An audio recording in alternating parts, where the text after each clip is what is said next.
The letter came on a Tuesday, tucked between a seed catalog and a water bill, and Walt Corrigan almost threw it away without opening it. He recognized the return address, Stonebridge Ridge Homeowners Association.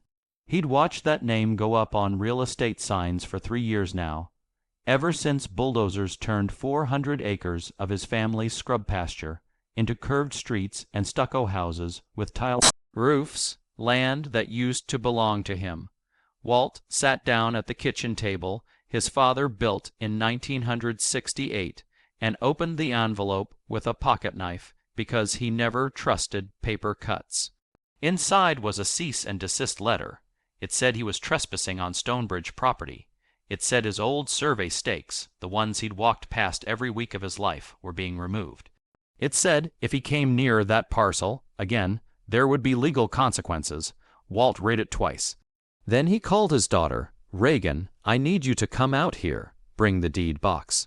Reagan Corrigan was 34, a paralegal in Denver, and she had spent a decade trying to talk her father into selling what was left of the ranch and moving somewhere with better plumbing. She had never heard him sound like this, not angry, something quieter, something scared. "What deed box, Dad?" "The one your grandfather kept under the floor in the tack room." She was in her car within the hour. Before this goes any further, tell me something in the comments.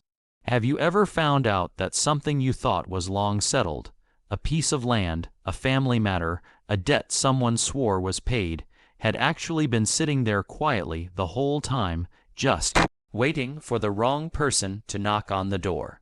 If you like stories where the truth takes its time coming out, and the people who try to bury it eventually have to answer for it, stay with this one. Subscribe if you want more. The tack room hadn't been touched in years. It smelled like leather gone stiff and hay gone to dust. Reagan knelt on the floor while her father pried up 2 boards with a crowbar that had belonged to his own father before him.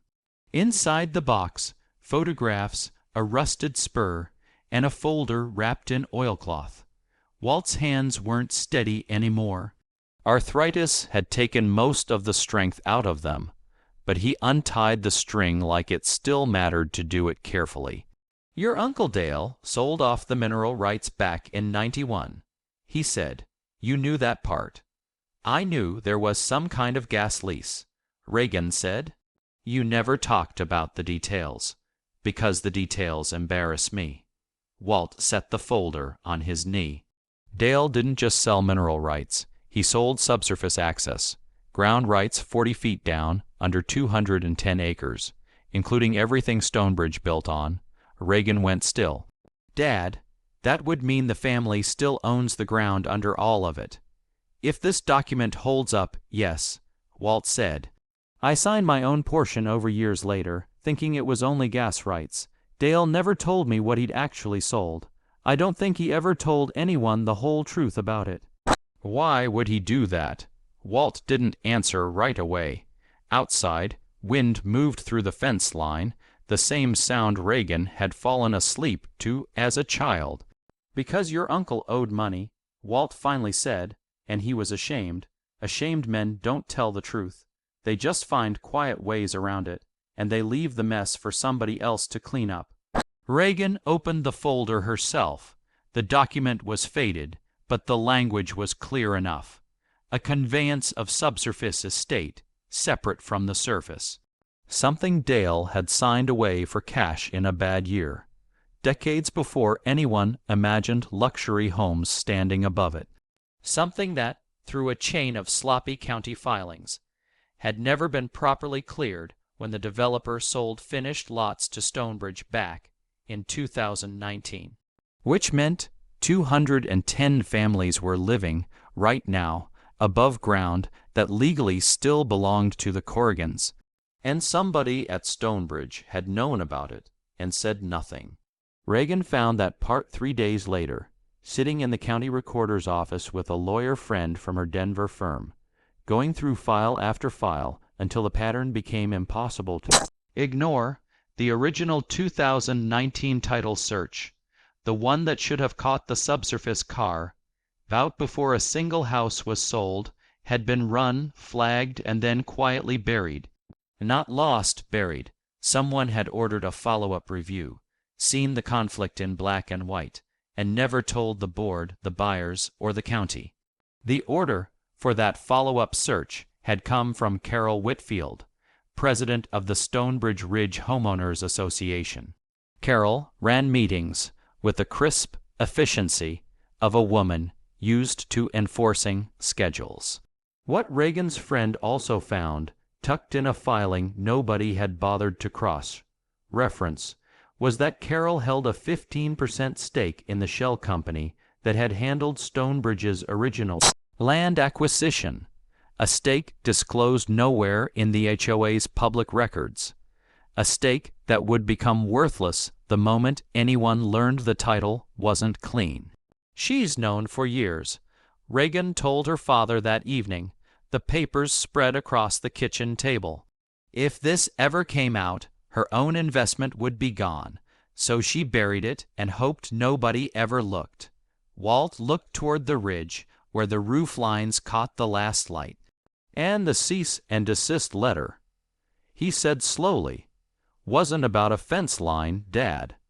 It was about making sure you never looked too closely at what's underneath your own land. The next HOA meeting, Reagan came prepared, not with threats, with documents, the original 1991 conveyance, the buried 2019 title report, pulled through a public records request Carol's own office had been forced to honor, and a trail of unusual HOA maintenance invoices that, on closer inspection, routed thousands of dollars to a landscaping company registered under Carol's maiden name. Carol tried to control the room the way she always had. "This is a smear campaign," she said once Reagan laid the folder on the conference table. "I have served this community faithfully for 6 years.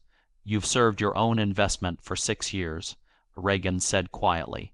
"The subsurface search was run under your authorization. The invoice trail leads to a company with your name on the filing. I'm not asking anyone here to take my word for it. I'm asking you to read it."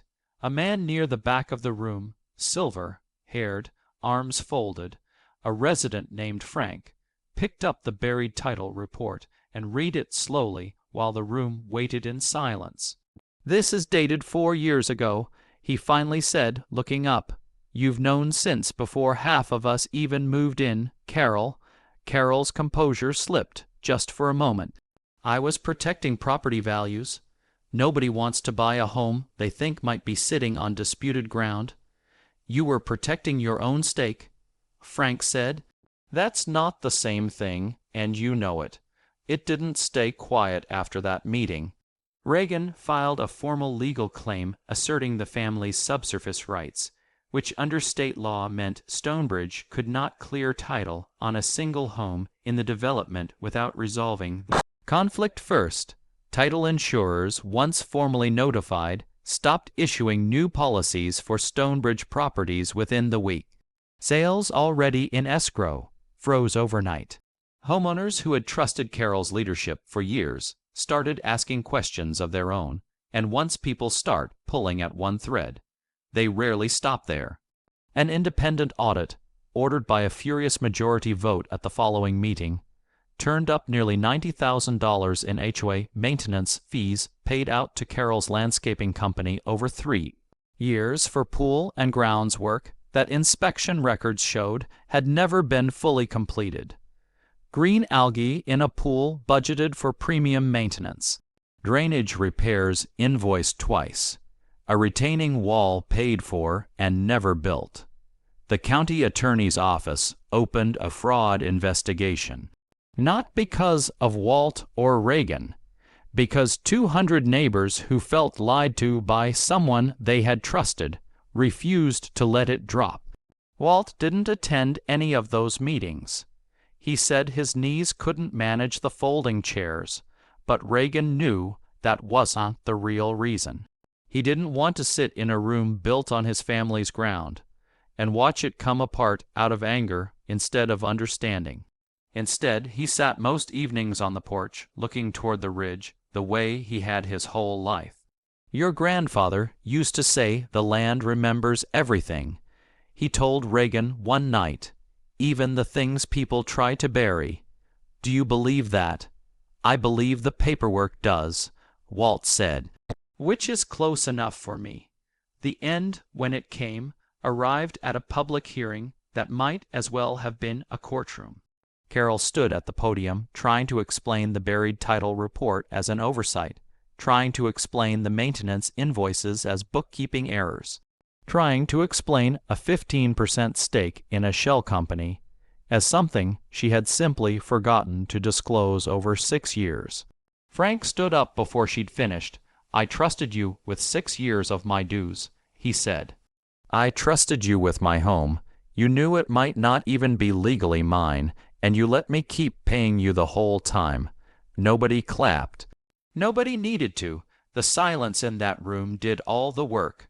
2 weeks later, county prosecutors filed formal fraud and embezzlement charges against Carol Whitfield. She resigned from the board the same afternoon, though resignation changed nothing about what followed. A restitution order was eventually set at just under $200,000, and her ownership stake in the shell company was seized as part of the settlement. Her name, once printed at the top of every HOA newsletter, disappeared from Stonebridge entirely within a season. Walt and Reagan never pursued the option that would have hurt 200 innocent families, forcing every home in the development to relocate its foundation to settle the ground dispute. That was never what they wanted.